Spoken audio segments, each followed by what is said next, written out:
নাপালো।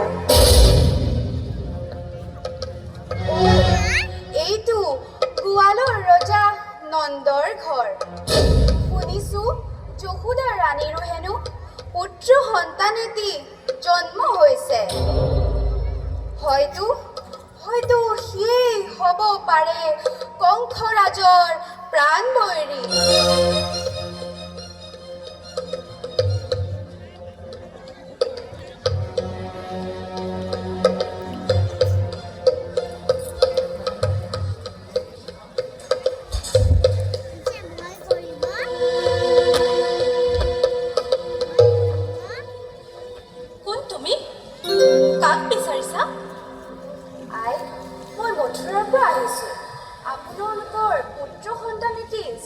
বুলি শুনি চাই যাবলৈ আহিলো। তুমি খন্তেক বহাচোন, মই মন্দিৰৰ পৰা আহোঁ। ভাল বাৰু আই।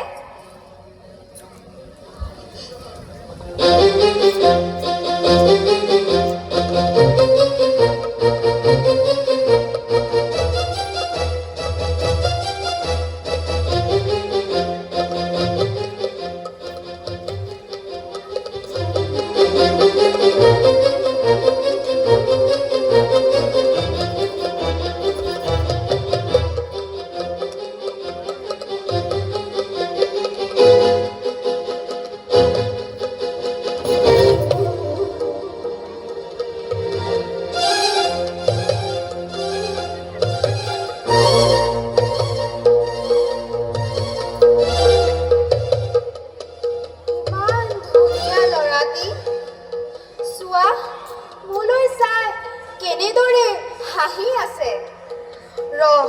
তোৰে হাঁহি থকা মুখ আজি খন্তেকতে মাৰ যাব। হয়তো তই হ'ব পাৰ কংসৰাজৰ প্ৰাণবৈৰী, তথাপিও কোনো ক্ষমা নাই।